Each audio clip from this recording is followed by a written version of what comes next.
Hi, this is Kat Lester, brought to you by a film by podcast. Now, how about that for an introduction? The sultry, sexy sound of Kat Lester, the lady in lavender from the Phantasm films. She's so sexy, I swear. I cannot believe I had never heard her voice before last year when I first met you and I went and watched Phantasm and then she shows up here to introduce this episode. I am just Yep. beside myself. That's right, Chuck. You were new to the Phantasm I films. Yep. I am getting ready to watch the second one. Oh, good. Oh, So that one's a cool one too. each Yeah, year I'm we going to watch one more. Good deal. yeah we had Kat on the show. This is the beginning of this year, wasn't it, Dave? It was, yeah. Yeah. We met her last year at Scarefest. Just a wonderful woman. I've She is. just a knockout, just beautiful. You Yep. know, and that voice, like a siren. You know, a siren spell. You just brought into it. You know, you'll do whatever she says. But yeah, she was fantastic. Go back, check out our episode with Kat Lester, the lady in lavender. That was a very fun conversation about all things Phantasm and her music career, which is she's got some great stuff too. She does. Her music is awesome. So Yep. well, this month we've already talked about gypsy curses, schoolyard ghosts, and hatchet wielding maniacs, but we haven't covered any monsters. So let's talk about a film by Chuck Russell, his 1988 underrated sci-fi horror film, The Blob.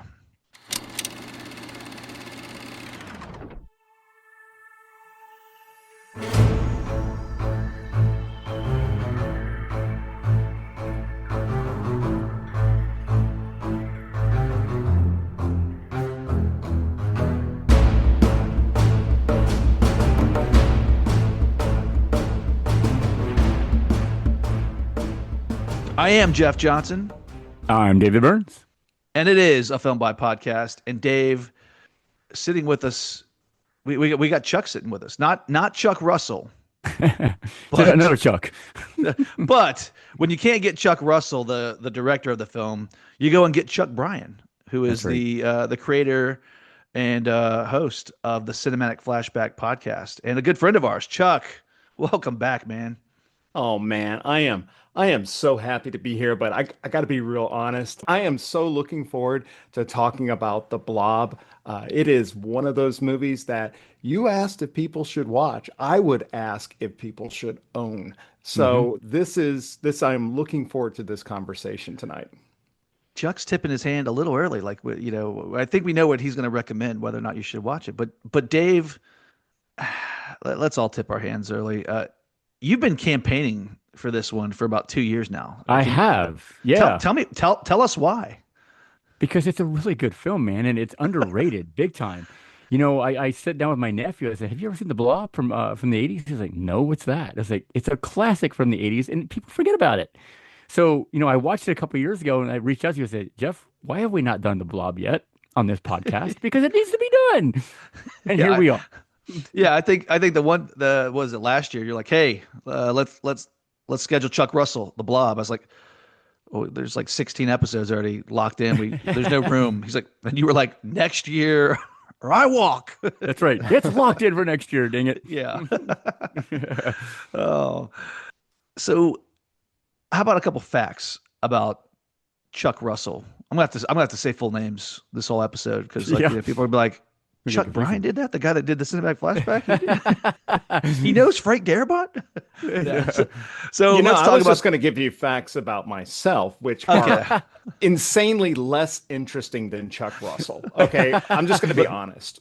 Listeners, if you'd prefer some Chuck Bryan facts and a quote, please reach out to us, contact us, email us, and we'll get some from Chuck. We'll make that happen for you. But as Here we far as go. Chuck Russell goes, this is one of those talented guys that he's a writer, he's a director, he's done a little bit of acting, he's a producer. His first screenplay was for 1984's horror thriller Dreamscape. And Dave, I know you know all about Dreamscape because it Yes, was you sir. and Scott that covered it last season, Yeah, wasn't it? Yeah, sure was. Yeah, I love Dreamscape. me too. That movie scared the hell out of me when I was a little Yeah, kid. the You damn know, snake the Snake creature. I Man. tell you, Yeah, the God Snake dang Man. it. Yeah, Tommy. Yeah. Yep. Ugh. Chuck Russell has a very long working relationship with Frank Darabont. Uh, they met during the production of a 1981 cult horror film called Hell Night. I don't know if you guys have seen that one with Linda Blair. I've seen it. Yep, Oh, it's awesome. it is. Yeah, very underrated. It might make the cut some That's October in next the year. future. There's next year. There we go. Yeah, the schedule writes itself. Yep. Yeah, these guys were both working their way up in the movie business back then. I believe Frank Darabont was like a PA on Hell Night. Russell was a production manager. He was doing a little bit of assistant directing. And these guys just, when you find someone you work well with, you stick together. They've written together. They've worked together. Just one of those great relationships that you see in Hollywood that you don't hear about. One of Russell's most recent films, 2024's Paradise City, is actually a reunion of sorts for actors John Travolta and Bruce Willis, nearly 30 years after they appeared together in Pulp Fiction. Hmm. And sadly, it's one of Bruce's final films. Yeah. I'm going to hold off on a quote from Chuck because Dave, I would love for you to give us a synopsis for this remake. Terror has no shape. If it had a mind, you could reason with it. If it had a body, you could shoot it. If it had a heart, you could kill it. Now man is no longer the supreme being on this planet. A small American town has become ground zero for a ruthless attack from a creature that eats and absorbs all living beings it comes into contact with. Brian Flagg and Meg Penny, complete opposites growing up, are thrown together to try and figure out a way to survive and save their town from the ultimate destruction. A remake of the classic film of the same name from 1958, The Blob. The Blob. The one rule that Chuck Russell and Frank Darabont had was that the creature was basically an inside-out stomach, Mm-hmm. which means acid is burning, melting, devouring anything it touches. And I got a quote from Chuck Russell about the Blob. He says, quote, "It's a monster in its simplest form. There must be something about this thing that can slide under your door or squeeze through an air vent or quietly dissolve somebody in the next room. That's very elemental. It just makes monstery sense. It's a fear of the worst death, being eaten." I didn't, like I read that quote and I just thought that is a terrible, that might be the worst. Like Mm-hmm. being eaten alive, like knowing that you're being eaten and not being able to escape. Because I feel bad for a lot of these victims in this movie. Well, not all Oh, of them, yeah. but most of them, where they like the hand is outstretched and they're screaming because they're being devoured. And like, what are you gonna do? Like, you grab their hand and Yeah. Poor Paul. Poor Paul. poor Paul. Yeah, Paul. Like it's a great misdirect. Mm-hmm. Paul, the All American. What is he like quarterback for the team? He's a wide Instead- receiver, I believe it Wide was. Wide receiver, yeah, receiver. wide Yeah. receiver, yeah, because he gets his block knocked off Mm-hmm. when he asks Shawnee Smith out, or I should say Meg. But yeah, Paul's like he's got the Letterman jacket. You just assume like the first time you're watching this, or were you guys assuming like, oh, here's Steve McQueen, Of course. Yeah. here's the hero? Yep. Yeah, well, Not the case. Sorry. Yeah, I mean, that was a great misdirect. Yeah. And there was another director who started off a film where he invested about good 20 minutes or so into a character only to kill that character brutally in a shower scene at a little yeah, hotel on the side of the road. They totally pulled a Marion Crane on it. And once he died, like all the rules started unraveling, for your expectations of the film. yeah. Well, I think it does something amazing that Hitchcock, to your point, Chuck, kind of introduced back in the '60s. Nobody's safe. No. So, and even when you think someone should be safe, like a 10-year-old boy sneaking into a horror movie, You would think, he's fine. We could save that kid, except that we don't. He's just Yeah. even little kids are getting consumed by the blob. So just a fan. Yeah, I'm Dave. I'm actually really happy that we finally got to do something that we haven't done. We do a lot of scary stuff, a lot of horror stuff in October, Hmm. and we've been doing it for 6 seasons, but we've never had a fun monster movie, to my Yeah. recollection, where it's something like, the Blob's not giving us clever catchphrases like Freddy Krueger. It's not something you can wrestle with or fight with like Jason Voorhees. It's just like stay the hell away from it. Don't touch it at all. Mhm. Right? Yeah. And it's one of those films that I absolutely love, where it's that small town feel. And Yeah. you have that threat of a horror existing and forcing people to band together to fight it. I love those kind of films. I feel like Yeah. it's a lost art form anymore. Stranger Things is doing it, Hmm. but you don't see it much anymore, which is quite a shame, unless you're Stephen King, of course. He loves doing that kind. But yeah, I love these kind of films.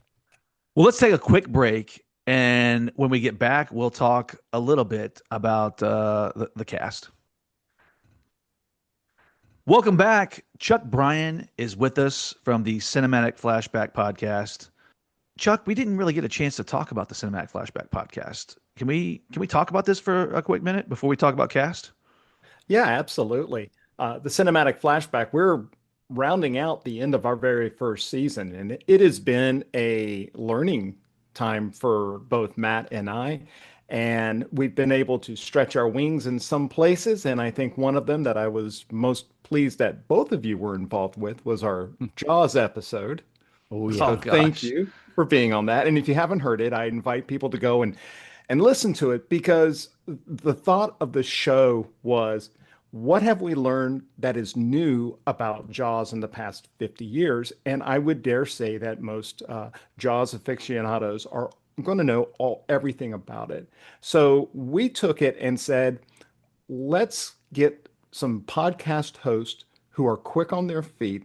Let's turn it into a game show and let's make it creative. Let's come up with questions like recast Jaws, but you're only using Muppets except for one character. Who are the Muppets?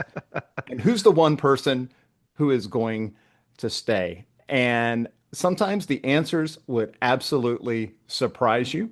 Sometimes an answer would lead to something very, very funny. And I'm very proud of that episode. You should be, because that was a ton of fun to do. It really Yeah. was. I I can't remember when I had that much fun guest, as a guest on someone's show, Chuck. And I remember months before we recorded that, you're like, "Hey, we're gonna do Jaws," because Cinematic Flashback. You guys, you are very specifically all about the '70s, All right? 70s. All Yes. '70s. And I'm thinking, man, uh, you type in Jaws podcast online Yeah. and you're gonna get the phone book. I mean, Dave, Hmm. we you and Scott did it for our A Film at 50 Yep. series, and everyone's talked about Jaws, but Chuck, you had this amazing idea to say we're not gonna just rehash all the facts and the trivia. We're gonna have some fun with this. And I'm telling you what, man, the questions were just hilarious. The responses were more hilarious. Listeners, you have got to check out the Jaws episode for the Cinematic Flashback podcast because it is you'll be laughing, you'll be rolling. You will.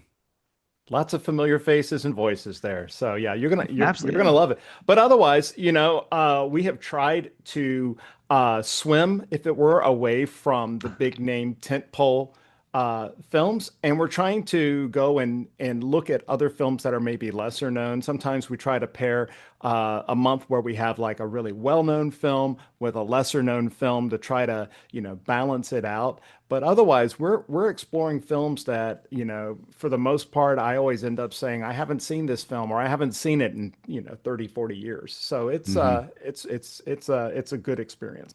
Well, thanks to you and your co-host Matt. I gotta tell you, like my Donald Sutherland filmography has been widely expanded. I'm like, what? We're talking about Donald Sutherland again? What's this movie? You guys Yeah. have come up with some movies. I'm like, I've never heard of that movie. Oh And yeah. after I see it, I'm like, wow, like Sorcerer. Like I'm just assuming like Roy Scheider. I've seen his best, and I hadn't. you know? Sorcerer is probably the best movie from 1977 that's not named Star Wars. And it's probably the one that not many people have seen, very much like tonight's episode that we're reviewing on the Blob. Yeah. Not many people saw it. And And that's a shame. yeah.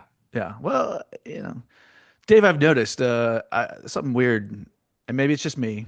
Maybe my brain's tricking me, but we'll do a movie, because we typically stick to like underrated films. Hmm. We'll do something like this, and then like within a week, it shows up on Tubi, or it shows It up on, does. HBO Max or something like that. All of a sudden, it's streaming. I'm like, oh, well, that would have been nice if you guys could have done that before the episode Yeah. came out. But Or part of me is or like, maybe someone's listening that's making decisions. yeah. Or guests will appear at conventions that we're going to that are in Yes. in movies that we're going to be talking about on podcasts. I mean, that's what, like, is anybody listening in on us? Because Yeah, this is strange. what was it? Yeah, like just recently, you and Garrett and me, we did Hatchet, Hatchet, Adam yeah. Green's Hatchet, and we're talking about the lead of the film, Yeah. and then yesterday, Steel City Con announces it. Wasn't it Steel City? Yeah. Steel City Like, announced oh him. yeah, I'm like, what the yeah, heck? here you go. Yeah.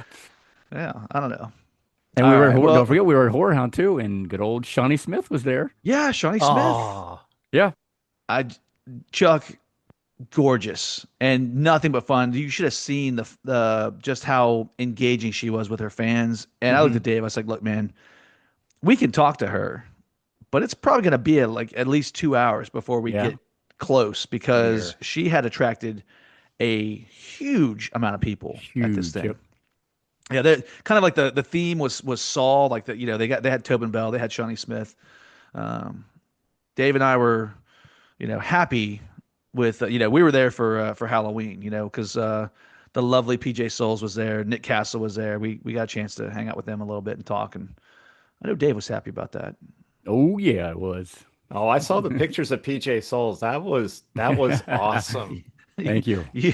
You should have seen our very own Con Juan. David he was smooth that day. Yeah. I was enjoying that moment, I'll tell you. Yeah, if you'll sir. notice, like, you look at the pictures, like I'm standing next to her. Dave, she's like they're like wrapped, his arms wrapped around her, and she's leaning into him. Yeah, he's a smooth guy, this David Burns.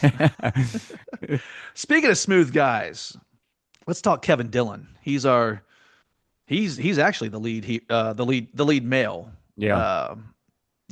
Brian Flagg, after poor Paul is dissolved at the hospital.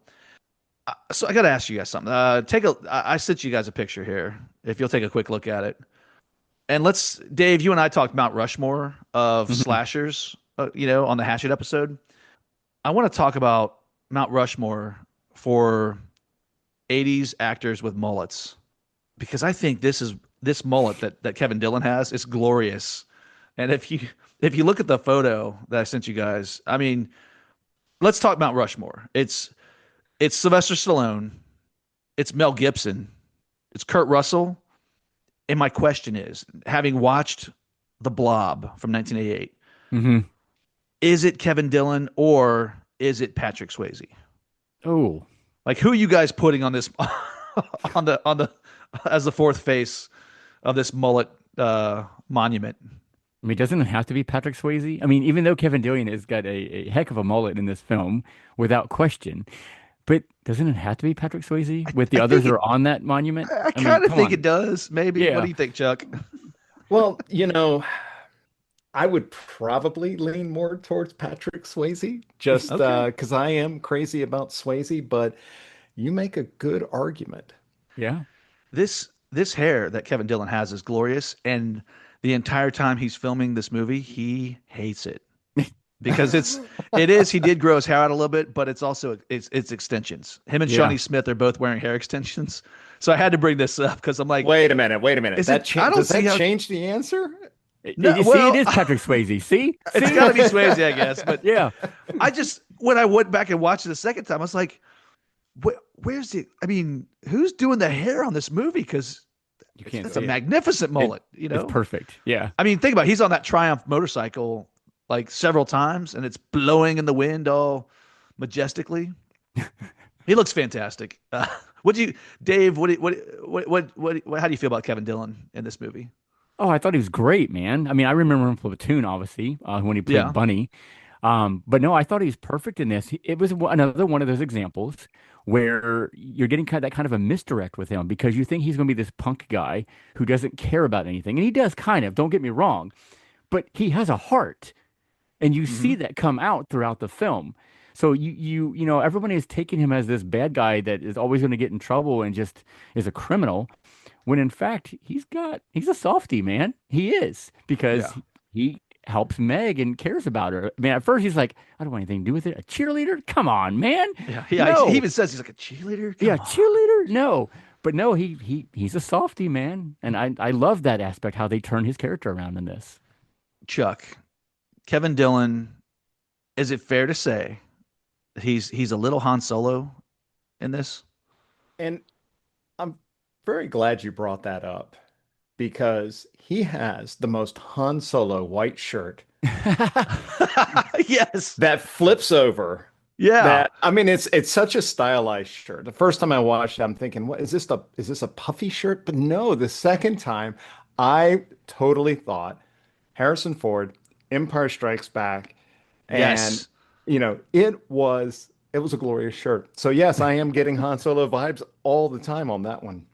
Well, and if we could just stick, you brought up Star Wars just a few minutes ago, talking about movies from 1977. But think about this. I did you guys catch the Star Wars reference aside from his Han Solo Empire Strikes Back shirt that he's wearing? Okay, No. I'm getting you guys are blank faces. Let me take you to the van escape when they're in the back of the van and he's planning to make a bust and get Hmm. out of there and he's like, "Come on, jump with me." She says and now it's not an exact word for word dialogue, but she's basically paraphrasing.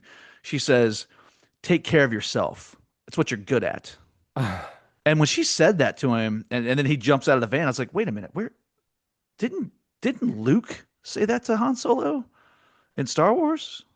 I And did. I looked it up. But yeah, take care of yourself, Han. It's what you're best at. And this is right before Han Solo leaves, and then he comes back to save the day, right? Hmm. Right. Just like Brian Flagg in The Blob. Shawnee is like struggling. She's in the sewer. The Blob's about to get her, and then boom, there's Brian Flagg. He came back. Brian Flagg is Han Solo. I'm saying it. I get that. Yeah. Yeah, I get Yeah. it. All right. All right. Shawnee Smith playing Meg Penny. What a sweetheart. She absolutely is. I mean, she's a cheerleader and it completely becomes a badass by the end of this film. Yeah.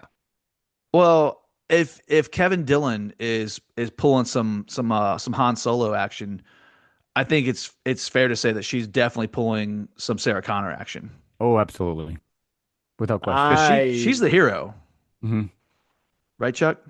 Yeah, I was gonna say she is pulling some strong Ellen Ripley Yeah. vibes.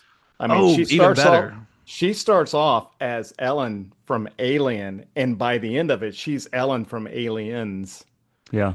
And so Good point. I was trying to paint Brian Flagg as maybe her Hicks by the end.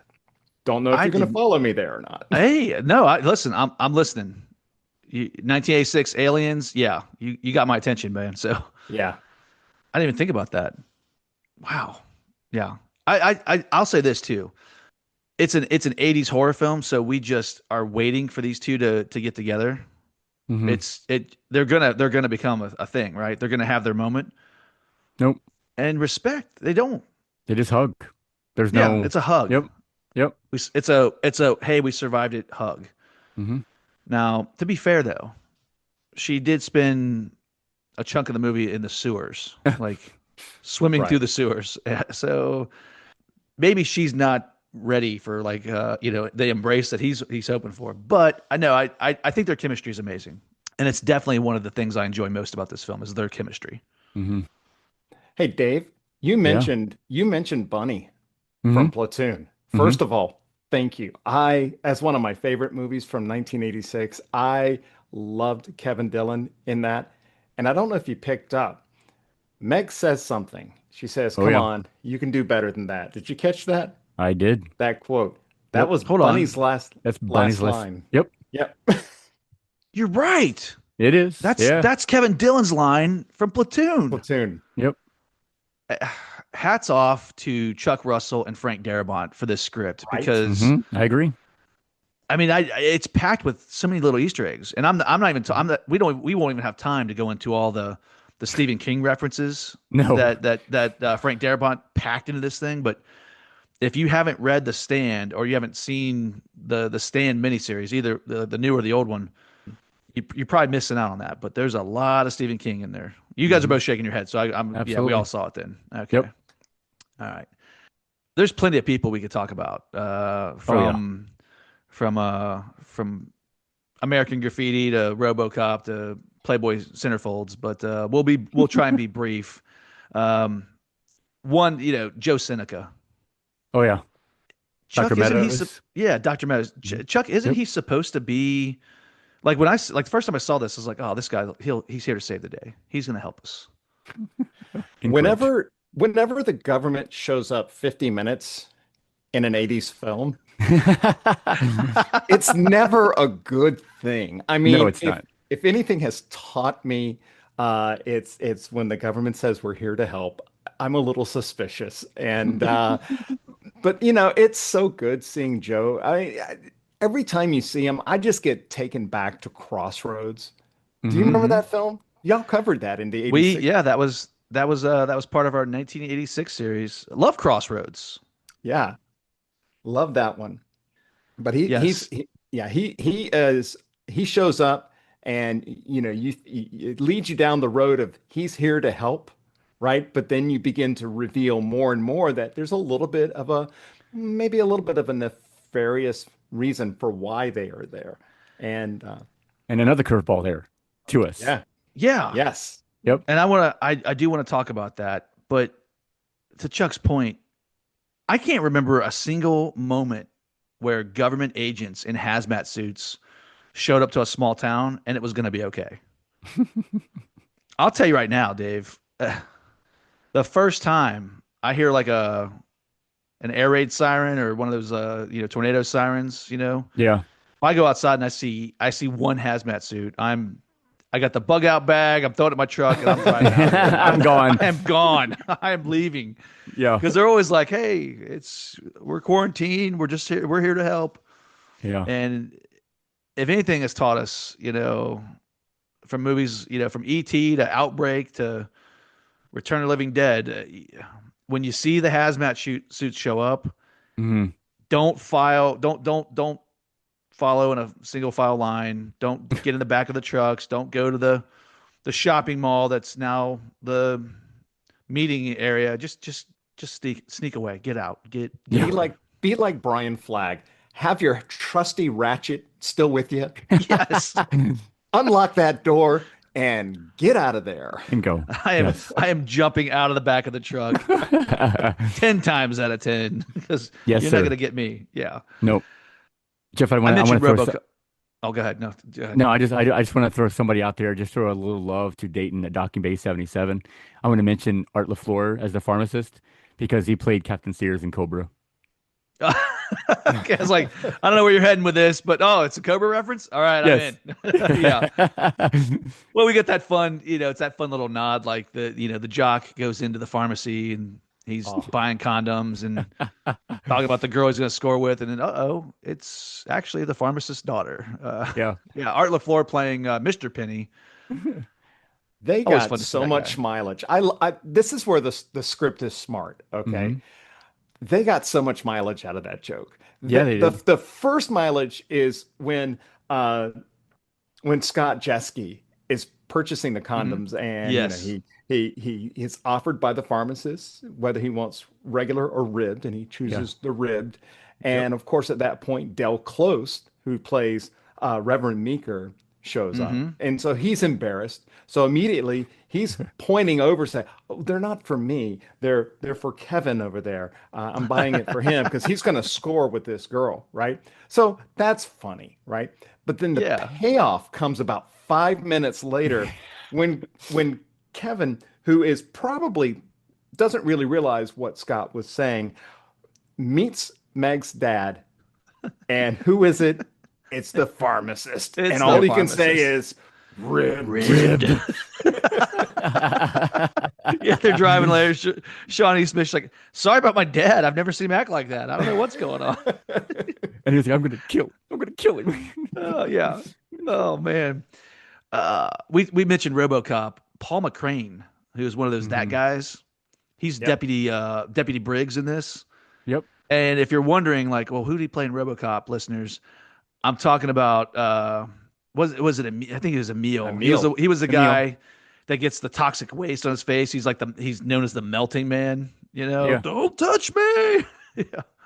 Yeah. It's kind of funny, like 80 like a year, in 1987 he's the melting man, and then 1988 he's going up against the melting thing. So Yep.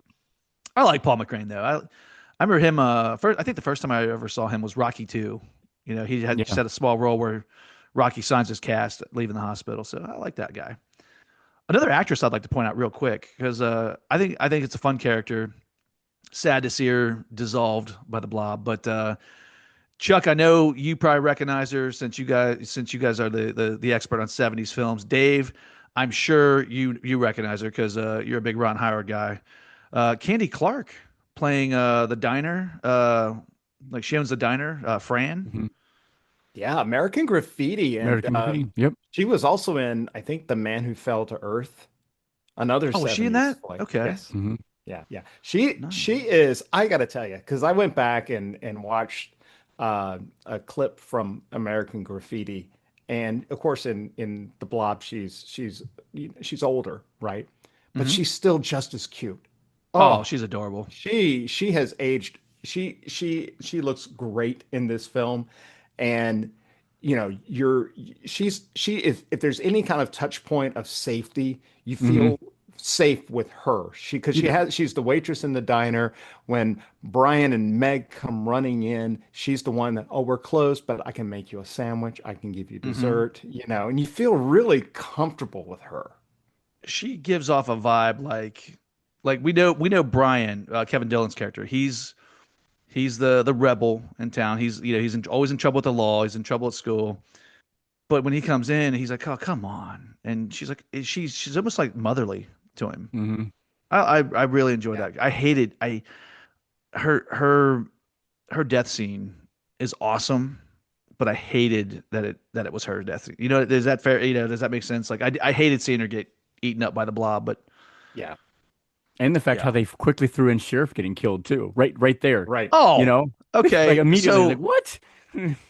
I'm pretty sure it's in Frank Darabont's contract, like anything that he's involved with. Even if Frank Darabont does craft services for a film, I'm pretty sure Jeffrey DeMunn is going to be in that movie Yes, because he's It playing is part of the he's playing the agreement. sheriff. Yeah. Love the dude. Yeah. It's funny for me is that Jeffrey was much younger in this film from like what Oh, I gosh. think of him, right? And so Yeah. it took me like a few minutes, and I'm sitting here going, if you age him up a little bit, yeah, he does look like everyone from like Walking Dead and The Mist and The Green Mile, you Yep. know. Well, I mean, let's be fair. It's 1988, so I would assume he's probably our age, or maybe even a little bit younger than us Sure. at this point. So yeah, he's kind of lean. He's youthful. He's the sheriff. I buy him as the sheriff. Yeah. But he's really good. And what I love the lines where he sees Brian kind of hanging out and he says, "Hey, Brian, congratulations. Yeah. You're turning 18. You're in the big leagues now. No more juvie for you. Next time you get caught, you're going up the river, you know." I don't know if it's the cowboy hat or the tan police car, but he's really pulling some Brian Dennehy First Blood action here. Like, Yes. and when you look at that beautiful mullet that Kevin Dillon has, and we were talking about Stallone earlier, I was like, man, is this the First Blood that we could have had, in 1988 with Jeffrey DeMunn and Kevin Dillon? I would have watched that. Casting, like it. Yeah. But you can clearly see he's the smart one, and he plays a Yeah. smart cop because He even is. He's a though good at cop. first they're blaming him, they're blaming Flag for all of this, and they have him arrested, and he realizes, dude, let him go. He didn't do this. He's smart enough to realize there's no way he did that. Well, Briggs he's got a mean on for the guy Yeah. for Kevin Dillon. He wants Yep. to cuff him and stuff him. And yeah, you're right. You know, Damon's like, there's no motive, there's no Hmm. intent. Just let the kid go. So I did like, you know, I'm glad, and I dig it. Like Chuck, you're right. I dig the fact that we don't see him get taken by the blob. It's almost like a Ben Gardner reveal, like Jaws It style, is. It is. because Yep. his partially dissolved head is Hmm. inside the blob and it smears up against the phone booth. Yep. Once again, it's a 1-2 punch. You think that the horror, then what you're concerned about is you're concerned about Fran because she's trapped in a phone booth, right? And the blob is getting in. But then there's the reveal, Ben Gardner style, that Hmm. Sheriff Geller has also been consumed by the blob. And Yep. then the blob breaks in. Well, moving right along.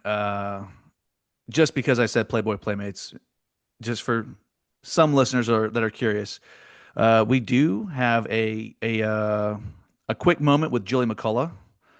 She's playing an actress in the movie, the scary movie that the kids are watching, with the hockey mask killer, which I thought was kind of fun.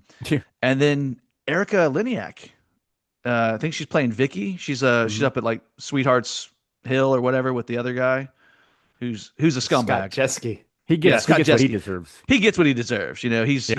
he's loading her up with wine coolers or something, and she's ready to pass out. He's getting a little sticky hands, and I'm like, I'll tell you right now, every kid in that, you know, before, like when you get your driver's license, every guy should have to watch that scene and just know, Yeah. like, here's why you respect a woman in a vehicle. Because I mean, I was like, but I was also like, good, that's what you get, kid. Yeah. Exactly.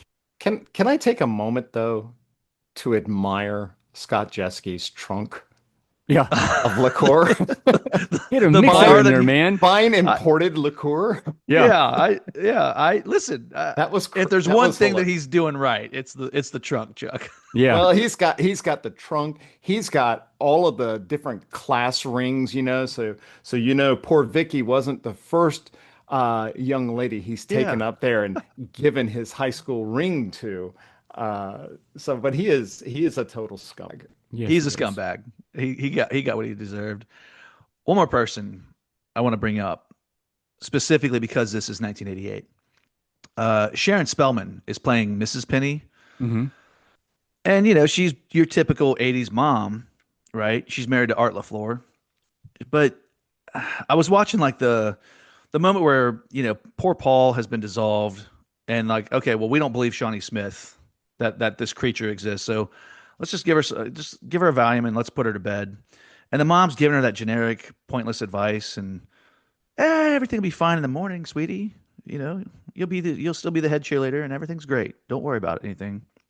I'm not trying to diss Sharon Spellman, but did we not think to give the ultimate 80s mom, Dee Wallace, a phone call and let her be the mom in this movie?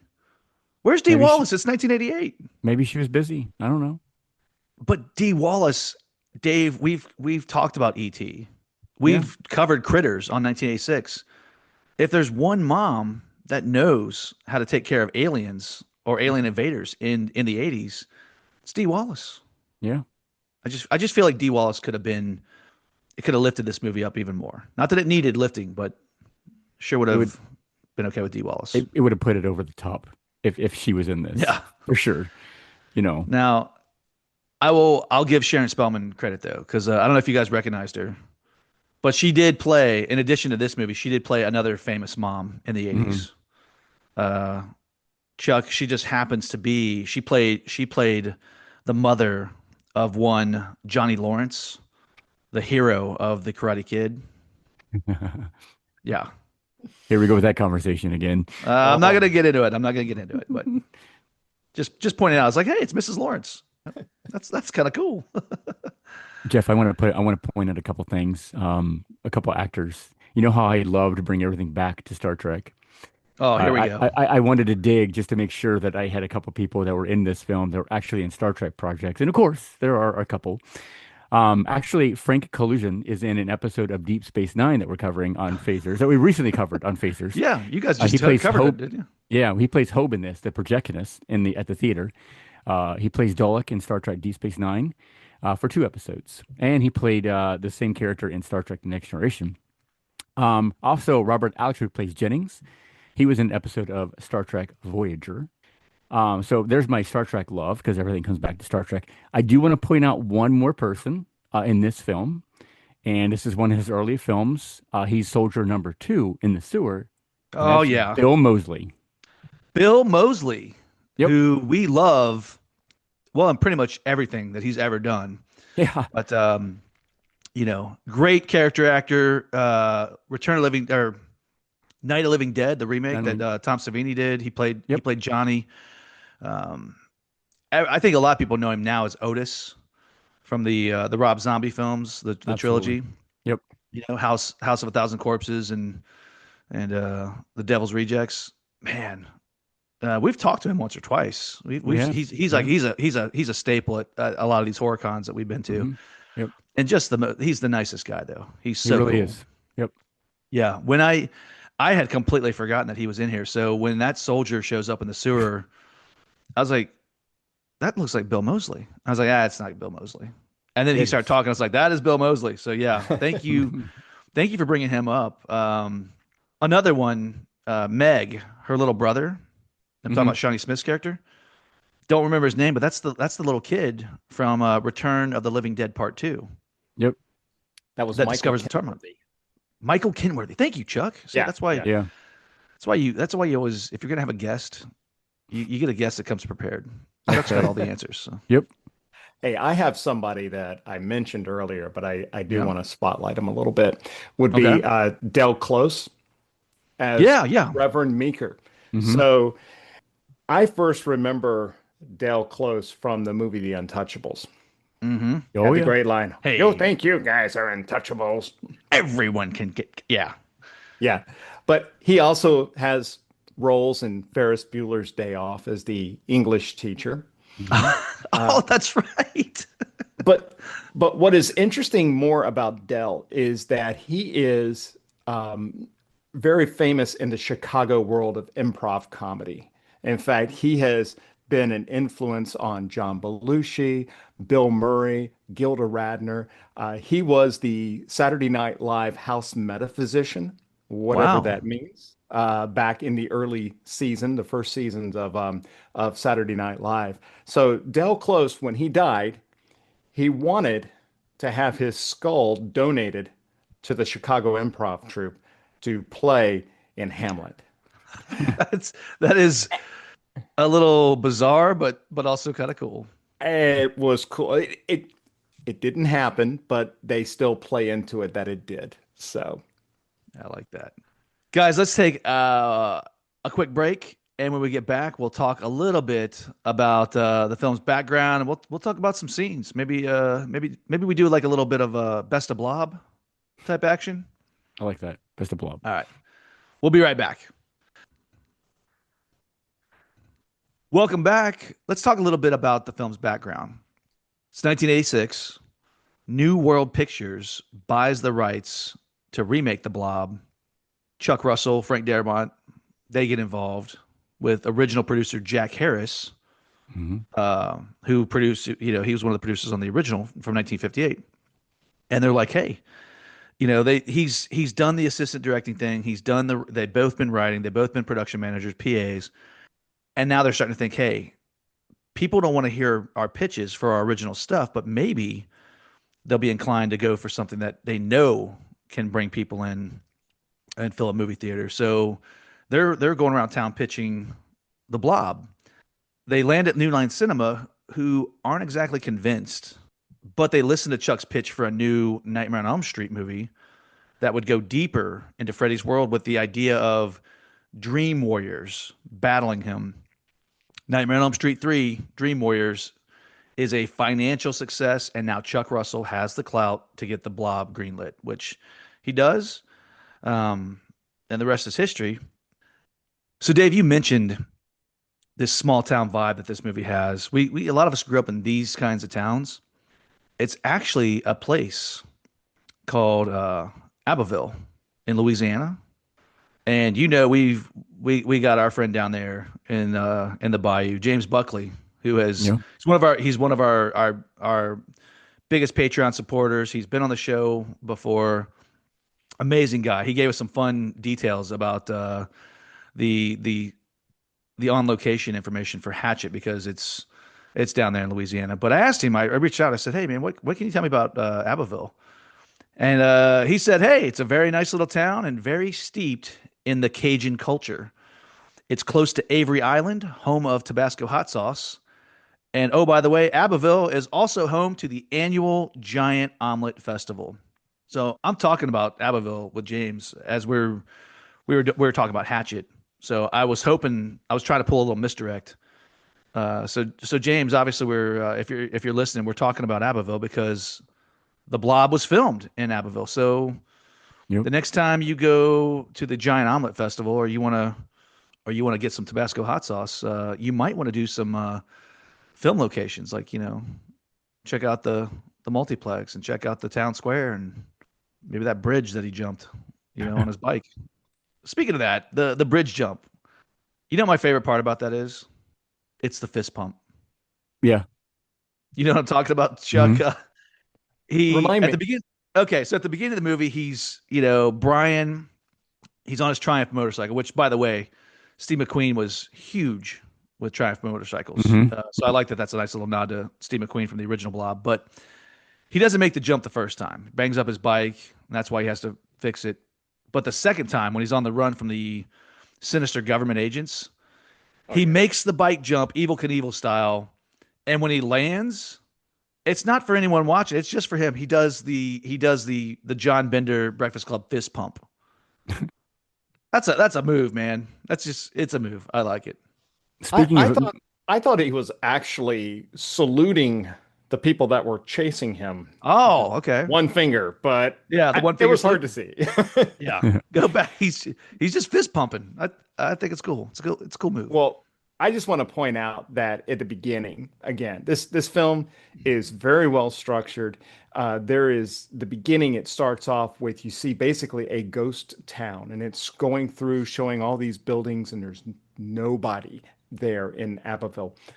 But then you see that's because everyone is at the football game. Everybody except for Brian, who is considering blowing off this town, making this jump, and who knows where he's going to go after.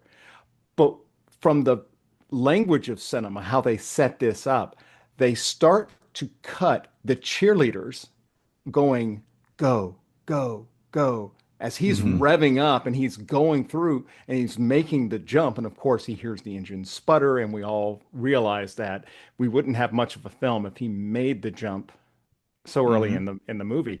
But I thought it was just really great how they were able to just put everything from the football game, put him in there, and it was just really well done. I think within the first 10 minutes of this movie, they had three different things they were foreshadowing. That was one of them. The other Mhm. one was the boy's jacket getting stuck when the mom put it on him. And the other Mhm. one was the snowmaker. Oh They were Oh throwing yeah, that's right. foreshadowing like Yeah. yeah. crazy at the beginning of this film. I had to call that Chekhov's snowmaker. I mean, the minute that they throw it out there, it's like, hey, it's the first act that's a snowmaker. I know how the film goes, from Hmm. the first one. And so this probably will show up in the third act. Yep. I want to go back to that bridge scene. Jeff, we always talk about on here about practical effects, that nothing Yep. CGI and stuff like that. That one shot where you get the helicopter, the truck flying off onto the Yeah. side, and the motorcycle jumping at the same time, that was all real. He caught all that in And camera. one all in camera. Yep. Wow. Matter of fact, when the stuntman went over the bridge on the bike, the tires blew, but he managed to keep it up and not crash. Holy shit. Yeah. That's amazing. Yes, it is. Hats off to that stunt guy. No Uh, kidding. Well, and like, here's what's cool. It's 88, so we still haven't really cracked the whole CGI thing Mhm. yet with effects. So most of this, what you see is practical effects with I think some of the like the glistening, at the end when the blob is kind of frozen. I think some of the glistening is a little optical effects, but I mean, for most part, you're looking at I forget the chemical that they use, but it's the same thickening agent for milkshakes. Hmm. But you're basically looking at this chemical in silk bags that they kind of, put the camera at like a little bit of an angle because there's a lot of miniature work here happening, but the blob is creepy as hell looking at this thing. And the fact Oh that gosh, yeah. the way it pulsates and undulates and it's not, and you can clearly tell it's not CGI Hmm. because if it did, it just looked too fake and too clean. I love the look of the blob in this. I feel like Dairy Queen missed out on some marketing here. They could have marketed a blob milkshake to go along with this film. They should have. Yeah. I was going to say that this film, I believe, was in production. They were shooting like early 1988, like January, and Hmm. it's in theaters in August. That's crazy. Yeah. That's an insane. Remember when we talked about Star Trek, like how the motion picture, it took like nearly forever to Yeah. get the effects work done, and they were working around the clock. And I would say that, this film may not have had the same number of optical effects, but let's be honest, some of the things that they had to have the blob do was they couldn't all do it practically. They Hmm. were doing miniature work, and I think you had mentioned that. But even when it gets to the point where in our 4K world we look at it and we can kind of see the seams a little bit more. In '88, watching that on the screen, you're not seeing exactly how you see it today, and Yep. it looked great then. I still think it looks good today. I do too. It absolutely does. And a little fun fact about the blob. This blob actually not its only film credit because there was another production in Yep. town. Well, not in Louisiana with James Buckley, but there was another production going on, film that we covered with our very good friends Jason and Dee at the Surely You Can't Be Serious podcast. Finished effect shots from this movie ended up in Ghostbusters 2. Hmm. Who are you going to call? Yeah. We're calling Chuck Russell to see if they have any extra effects that we can put in. Yeah. Hey, we're a little short. Chuck, how'd that Blob movie turn out? I got some stuff. Yeah. Speaking of the Blob, I know Dave, it's Halloween. We've been having fun with this. We did this with Hatchet. Instead of doing like noteworthy scenes and pivotal moment, how about we do like best Blob moment? There's Because so there's a many. lot. There's so many. Do you have one that you're like, man, that shot, the way it looked, or what happened, that the attack, whatever it is. What's your go-to Blob moment in this, Dave? So my go-to one is this with George, who is the plunging the sink in the restaurant. Oh, So that scene is just for one thing, he's getting sucked into this drain in the sink, which just seems impossible and crazy to even think about. yep. But how they just hold on that, like, first, the waitress is trying to do it, and he's here, let me do it, I'll take over, and he plunges it, and how the camera just hangs on it.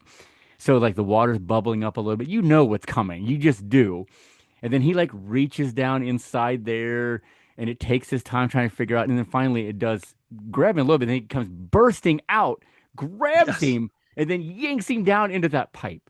That just like blew me away. And the effects of it look incredible.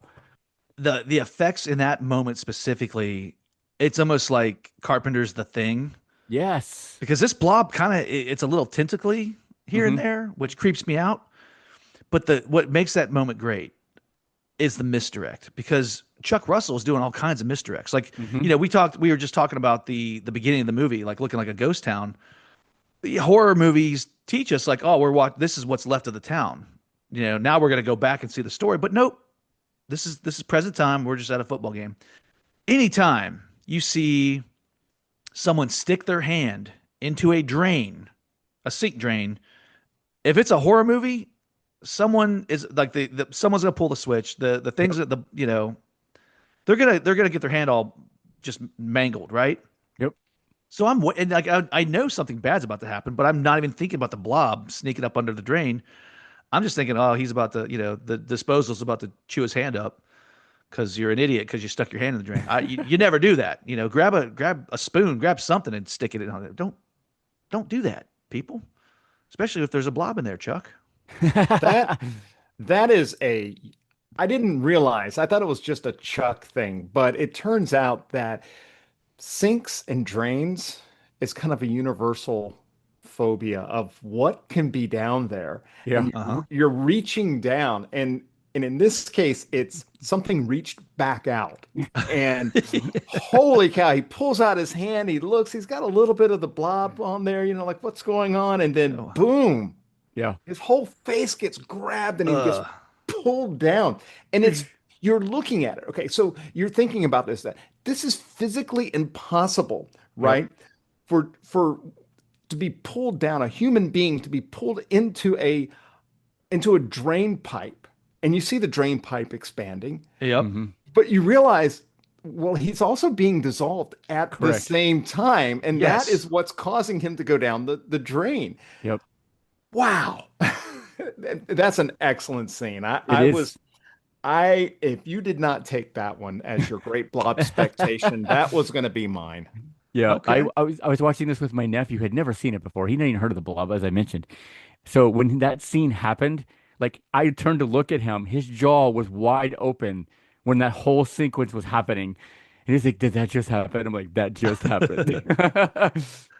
Chuck, give me another best of the blob moment. Okay.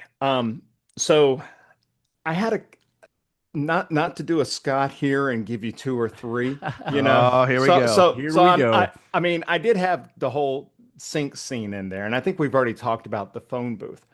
But for my money, I was a theater usher back when this movie Oh, came Mm. out. yes. So I was working at a General Cinema in Columbia.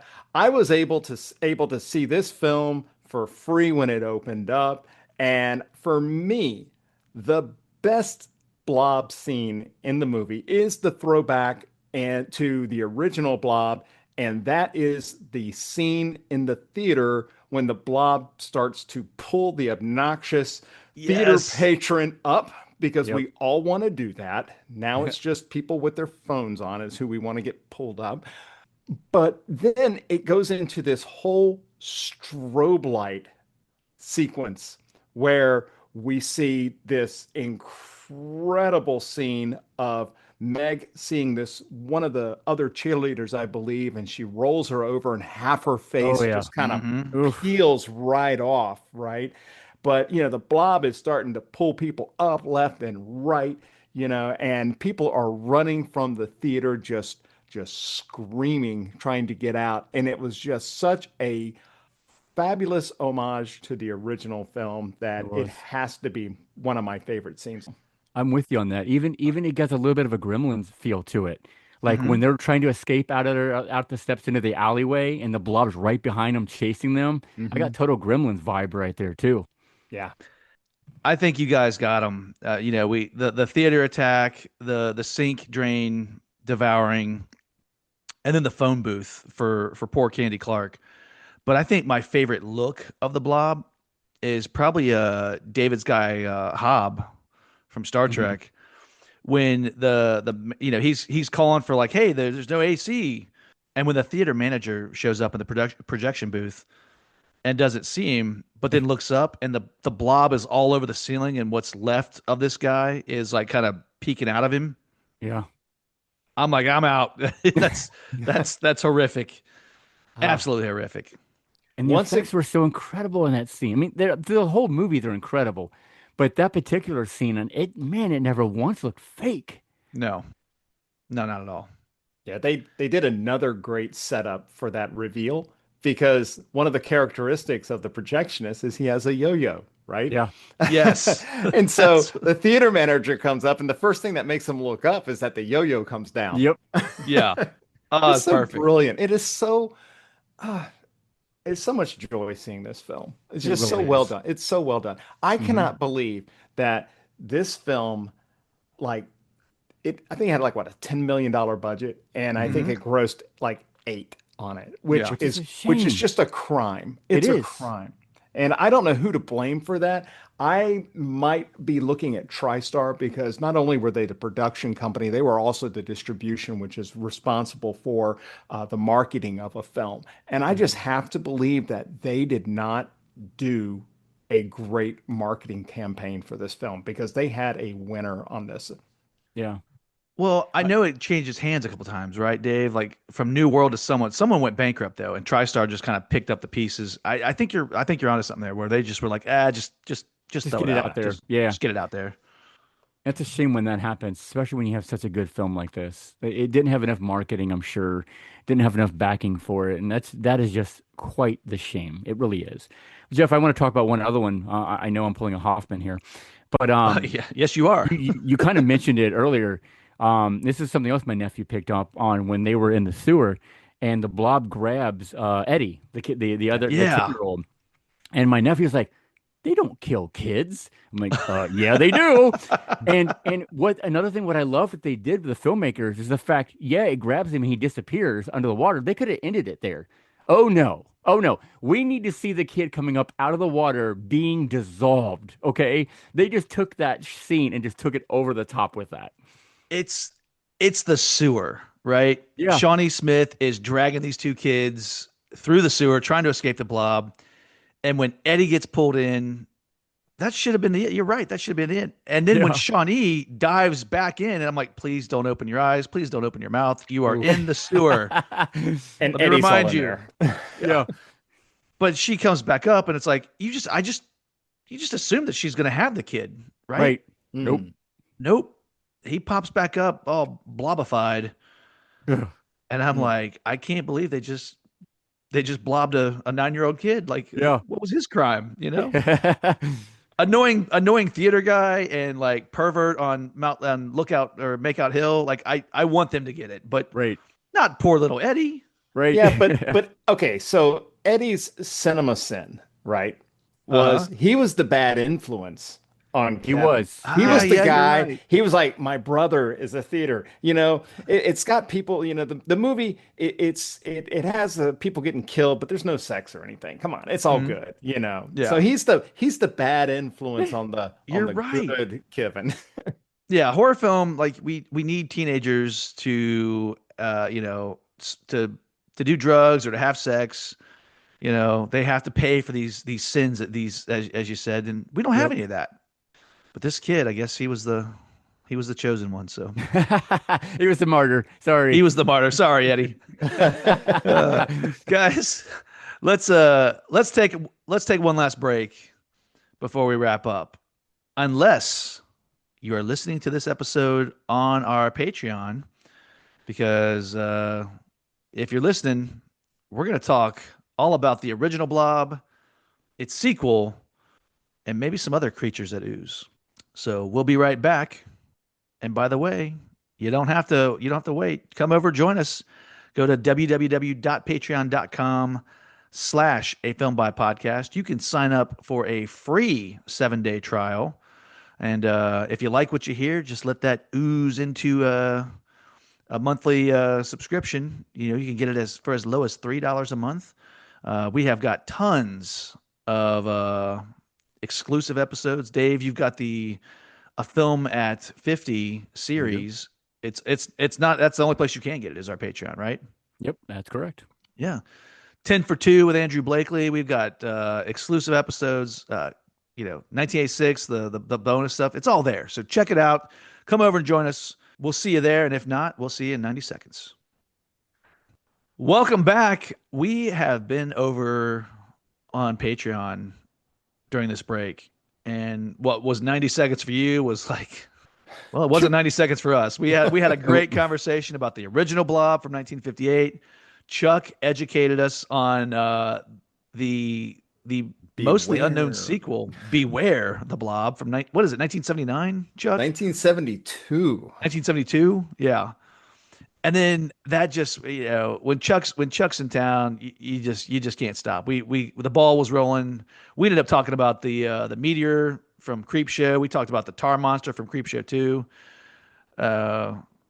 We went off the rails for a minute there, but we're back.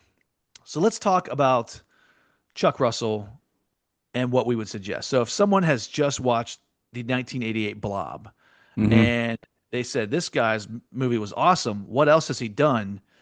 David, I'm gonna ask you first. Give me a suggestion. I'm gonna give you. I want to hear three, but give me one to start us off, so we can Well, chat. you've already mentioned one. That's Nightmare on Elm Street 3. Nightmare on Elm Street 3, Dream Warriors. Chuck, is Mhm. this on your Yep. list? I'm just gonna go ahead and ask.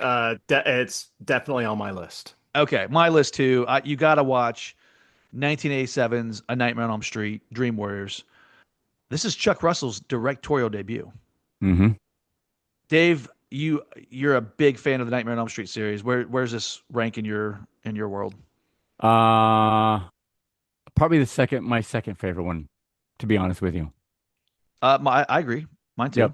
Yep. How many? I know we're gonna do. I know we'll do like a comment episode here Of soon. course. But how awesome was it last week when we met most of the cast from Nightmare on Elm Street 3, It was Dream Warriors? wonderful to see all of them again in one building. It Yeah, really was. yeah. I was so looking forward to talking to Brooke Bundy, Hmm.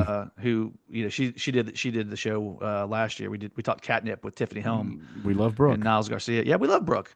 Yep. It was great to see her in person. It was just awesome to see all of them. Really. Yeah. Chuck, are you a Nightmare on Elm Street guy? You're recommending this one, but like Yeah, where? yeah, so I love Nightmare. That it's like for me, even the films that were not as strong of an entry, I'm still going to see. It's just Yep. like night. It's like going to see Friday the 13th. I will go see a bad Friday the 13th because Yeah. I love the series. I always have fun at it. But what I liked about Dream Warriors was it's right around the third installment of a film where you can kind of see how it's going to go, if Mhm. it's going to have long legs or not. And I Hmm. think that for my money, I still like the first one a lot. I mean that I have to come back to that one, but Hmm. second, I have to put Dream Warriors as number two on there just because it was a solid film. Now that I know a lot more about Chuck Russell, I definitely am respect it a lot more. And no, it's right up there. Dream Warriors was Patricia Arquette's feature film debut. Hmm. She got the role because Chuck Russell told Winona Ryder that she was too young to play Kristen. Wow. Think about that. This is this is 1 year after Winona Ryder does Lucas from 1986. Go Hmm. back and check out our 1986 limited series. We talked about Lucas. And it's also 1 year before she becomes a huge star in both Beetlejuice and Heathers in 1988. Imagine a Nightmare on Elm Street that we almost had Winona Ryder. So, David, Wow. a second recommendation of a Chuck So Russell film. I am going with, do you guys remember the TV series Fringe? Yeah, loved Fringe. Yes, he directed an episode called The Abducted, which is a really good episode. I mean, I love the entire Oh series. yeah, But the episode he called The Abducted was about the guy called the Candy Man, I believe it the was, where he Candyman, wasn't abducts it? the kid. He abducts the kid, and then they find him, I guess, later, and like he's blind and other physical Hmm. deficiencies. It's a really good episode if you've never seen it. But highly recommend that one for sure. That series, Joshua Jackson and Anna Torv, Hmm. awesome series. I love that. That Absolutely. if you needed if you were an X-Files person and you needed a fix, like you needed something new to Yes. take the X-Files place, that's it. It's Fringe. That Yep. series is amazing. Without And question. also featured Leonard Nimoy. It did Dave, indeed. Yes, he did. Yep. There's another back to Star Trek. See? yeah. Chuck, your second recommendation. Okay, I'm going to pitch the 1994 film The Mask, based on a comic book that I happened to like a lot, and Uh-huh. starring Jim Carrey in a opportunity for him to play both the straight man and just the guy who is like beyond your imagination in terms of what Jim Carrey is going to do. I also have to say that it was the debut film for Cameron Diaz, Mm-hmm. Yep. and her introduction. I will put the steam in your stride. A I little mean, pep in your step. ooh, yes. No, so I enjoyed that film. I had a lot of fun with it. I can't vouch for the sequel so much, but the first one is really, really good. I gotta be honest. So this is the only comedy that Chuck Russell has ever directed. And if you think about it, he's kind of a horror auteur. Like Hmm. that's usually his thing. But he's also done some big budget stuff like The Scorpion King with The Rock. He did Eraser with Arnold. This is his only comedy, and it's kind of like, okay, you just directed your first comedy, and it's one of the most memorable, biggest blockbusters of all time. It's a Jim Carrey movie at peak Jim Carrey time. So I guess he was just like, I'm good. I did my best. I did the best comedy I could ever do. I'm moving on. Chuck stated that they saved a fortune in post production on special effects work because Jim Carrey was so flexible and his movements were so cartoonish that they didn't feel that they needed to alter them digitally, which I think is hilarious. Wow. And Chuck, you talked about Cameron Diaz. Fun fact: New Line Cinema didn't want a young model with no acting experience, so they said no. They made Diaz audition 12 times. And Wow. ultimately, Chuck threatened to leave the film. And they finally were like 7 days before the first day of shooting, they finally caved and were like, all right, she can have it. Um, any guesses who the studio's choice was? Ooh, none at all. Believe it or not, in lieu of Cameron Diaz, they wanted Anna Nicole Smith. Hmm. What the what are we thinking here? What are we doing? I don't get Okay, that. definitely a bombshell at the time, right? Yeah. But not Cameron Diaz. Maybe not as classy. Chuck, you know who else auditioned against Cameron Diaz? Yeah, that was Winona Ryder, right? She might have, but I was talking about Jerry Ryan. Oh, Oh, Dave, you know why I bring it up, right? Jeff, I'm so proud of you to keep bringing up Star Trek. It all comes back to Star Trek. Yes, it does. All right. Yeah, I'd definitely say the mask as well. she Uh, was seven of nine actresses who tried out for that role. Wah, wah, she actually wah. was. All right, David. One more pick that you would recommend someone check out for So, Chuck Russell's filmography. so it's not his best film in his career, and I'm talking about Arnold Schwarzenegger, of course, and that's his 1996 Eraser. I still enjoyed this film, actually, Jeff. Hmm. Saw this in the theater. Actually, I might have seen this in the theater with you. I don't know. I think I we don't did. remember. But I think we did. Where he is a witness protection specialist, I think he is. Yeah, he like erases your identity and makes you Yeah. go away so the bad guys can't find you. Yeah. Yep. And I believe he like there's some like high tech weapons involved, and he doesn't trust anybody, Hmm. and then like obviously chaos ensues, and he becomes Arnold Schwarzenegger. But yeah, I really enjoyed this film. I would recommend it. Yeah.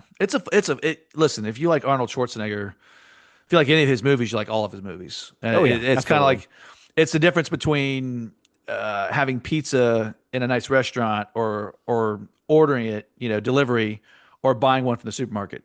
Yep, It's all good. It's pizza. Pizza's pizza. exactly. You're gonna like it. So, Chuck, one final recommendation about Chuck. Well, Chuck on Chuck here. What do, Chuck what do you on got? Chuck here. Yeah, I was going to pitch Eraser as well. Okay, well that's I, fine. I I Talk about I Eraser. remember seeing that in the movie theater. Hmm. They had a local theater here in Virginia Beach. They had it was a General Cinema. They had two twin THX certified auditoriums, and it was playing Eraser in there. So anytime I would get a chance to go see a movie there, that's the one that I would go to. Now, I will say that I don't remember liking it as much as the other films as well. But what I did like was a trailer that showed prior to the film. It was a trailer for Star Trek First Oh, Contact. Jesus Christ. You guys are Check killing me out this. check out our Phaser Set for Sun episode of Star Trek First Contact with yours truly guest hosting. Yeah. I love it. I do. Chuck, thank you so much. You just warmed my heart just bringing Star Trek How back into this how have you conversation. guys have you guys turned the 1988 Blob into a backdoor Star Trek episode? Like, what the hell's happening here? I I love it. don't understand it. All right. You put two Trek nerds You on a do. podcast. It's gonna happen. Yes. All right. Well, I'm going to do something a little unusual here. It's not that I want to recommend this because I haven't watched it yet, but I just want to say, like, I want to bring attention to this because I'm curious. So, Dave, as you know, one more time, our popular 1986 series, we covered a film I happen to love called I Witchboard. I knew where this is going. Yep. You knew where this was going. Yep. So, Chuck Russell did a remake of Witchboard in 2024. Mm-hmm. Now, if Chuck Russell can remake a classic that we can enjoy, ergo 1988's The Blob, if I already love 1986's Witchboard, and you know I do, Yeah, I the know you lovely do. Tawny Katane, what's his remake gonna be like? Because I watched the trailer before we started recording, and it looks pretty damn good. And again, listeners, I haven't seen it yet, but it's a remake that takes place in the French Quarter of New Orleans. A young couple planning to open a bistro discover an ancient Wiccan artifact, something called a pendulum board, Mm-hmm. which exposes them to divination, spirit summoning, and the spirit of the Queen of the Witches. Hmm. So they seek out the advice of an occult expert, played none other, Dave, than by Jamie Campbell Bower. Talking Oh, about okay. Vecna from Stranger Vecna. Things, and Yeah. he's called in to kind of help them stop the evil. I watched this trailer. Oh, by the way, Jamie Campbell Bower, he gets the job because Chuck Russell loves Stranger Things. Of course. I watched this trailer and I was like, "Holy shit! Like that actually looks good." I Is mean, is is there a line that goes, it's pronounced Ouija? I hope so. I hope so. Like Bauer, he's the occult expert, and Hmm. he's kind of taken place. The Ouija board expert from Yeah. the original. It looks cool. It looks creepy. I'm definitely gonna check it out.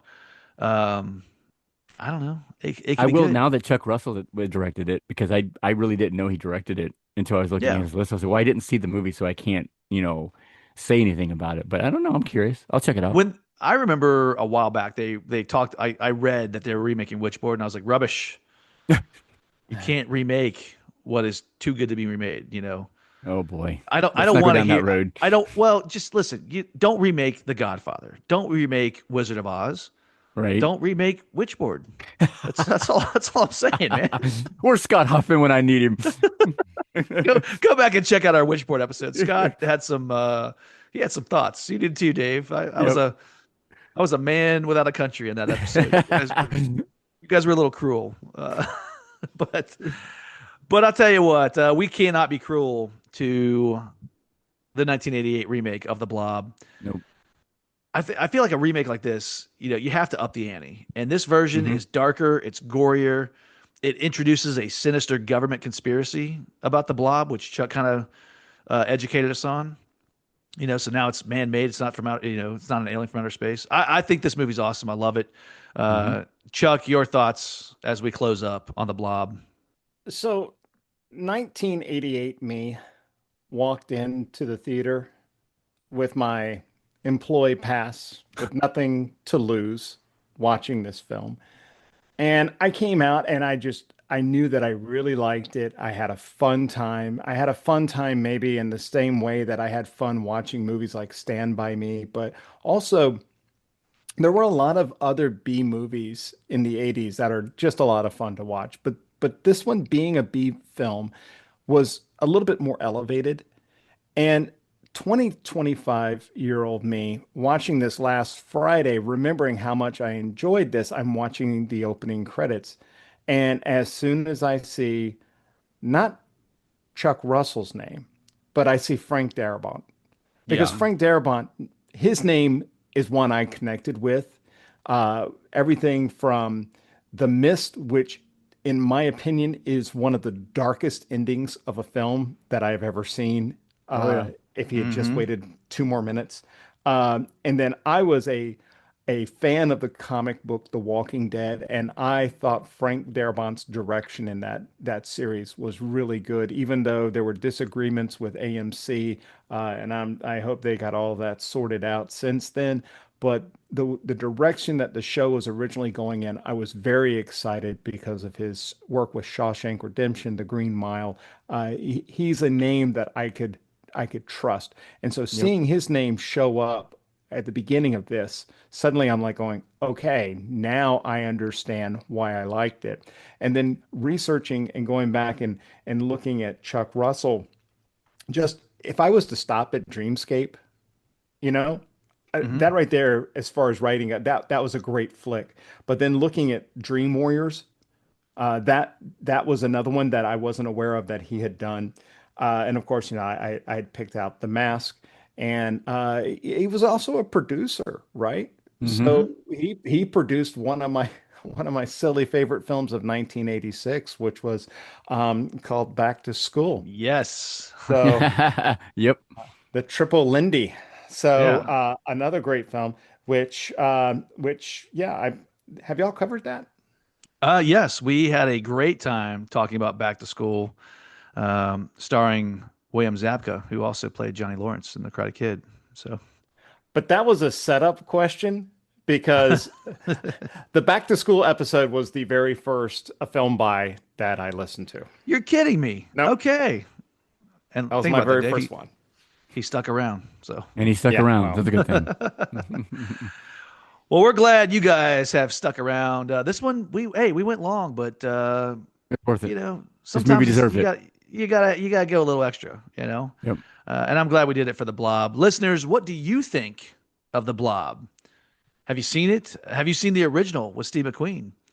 You can let us know on social media. You'll find us on Facebook, Instagram, and X. You can check out a filmbypodcast.com for all of our film and TV articles. Our entire library is streaming on the platform of your choice. And you can also write to us at a filmbypodcast@gmail.com with your questions, comments, and concerns.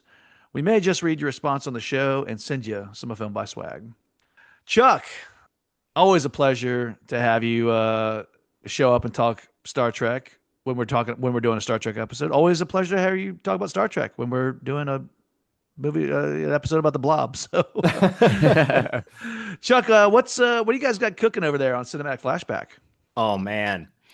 So, like I said, we are now in our final episodes of our first season. Just last week, we had The Omen come out. Mm-hmm.